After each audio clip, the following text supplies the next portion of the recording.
Apple Premier Suites. With a name like that, your initial thoughts might be that your experience as a guest here will be on par with the high-end luxurious feeling that arguably is one of the hallmarks of an Apple product. So, does Apple Premier Suites live up to the reputation of its more illustrious namesake? Well, no. Before we get into why, in case you're wondering where we are, we're in Malacca, a city with a population close to 600,000 on the coastline of southwestern Malaysia. It's also a popular tourist destination with a rich heritage and storied history, having been occupied in different eras by colonial powers including the Dutch, Portuguese, British, and of course the Japanese during World War II. We stayed at the Apple Premier Suites Melaka for 3 nights, and in this video we're going to share what our experience was like. First off, it's a service residence, not a hotel. Despite that, it's still got a number of facilities such as a swimming pool and fitness center, and in the apartment itself, you'll get most of the amenities you'd find in a hotel. The most notable differences here, at least to me, are bigger fridge and microwave, neither of which is an appliance that you'd find in most hotels. But also, there is no daily housekeeping here. Location-wise, it's about 1.5 km away from Jonker Walk, a popular and perennially crowded tourist hotspot in the city center. Not that far, but not that near either. You could walk there, but with a kid, probably best to take a taxi.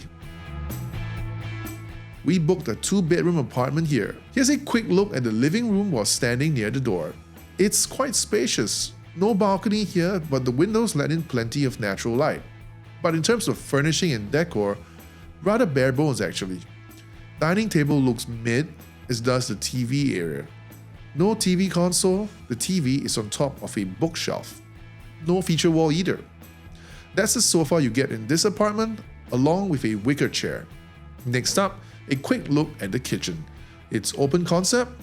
Fridge is not full size, which is kind of surprising because it is a service apartment, but it is still bigger than a typical mini fridge in a hotel. Microwave, a kettle, and a sink complete the set in the kitchen. Now on to the bedrooms. First up, the master bedroom. Queen bed here with 2 nightstands and 2 night lamps. Design-wise, it actually looks halfway decent. Better than the room at the R&F Princess Cove anyway. Here's the ensuite bathroom. It's the definition of bare bones here. You'd be forgiven for thinking you're looking at a public bathroom. Well, anyway, basic toiletries like soap, shampoo, and toilet paper are provided. Moving on, here's the other bedroom. There's a queen bed in this common bedroom, but only one side has a nightstand and night lamp. The other side of the bed is right up against the wall due to the limited space. Oh, and there's a wardrobe here and also in the master bedroom as well, which I forgot to mention. Let's end this brief tour by taking a look at the view from the apartment. It's actually not too bad. You can see most of the city as well as the Strait of Malacca far off in the distance. Maybe something else worth highlighting is the wear and tear in this apartment. I don't want this to sound like I'm complaining, but I'm just going to give you a couple of examples. Here in the master bedroom, you can see that the wall has been chipped in a few places behind the nightstand. And the switch here is loose. And on the opposite end of the master bedroom is a somewhat dirty wall with a few scratches on it. But then this is a place to park your luggage, so that probably explains it. In the common bedroom, a few splotches above the AC unit as a result of what is probably a water leak. Deal breaker? Probably not.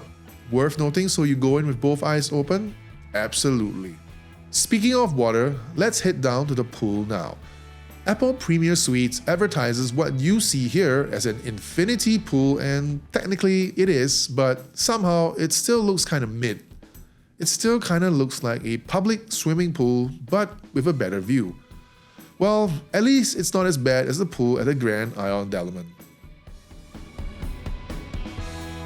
Alright, by now it should be quite clear why I said no to the question of whether this Apple in Malacca matches up to the other more well-known Apple.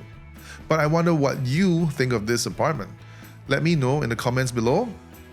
For me, what I saw on the likes of Booking.com or Agoda doesn't quite match what I experienced in real life. It's not a night and day difference, but I'm not sure I'd give it a rating of 8 plus out of 10, which is what it's getting on both of those platforms. I'd say it's closer to what it's rated at on Google reviews, where it's getting a 3.4 out of 5.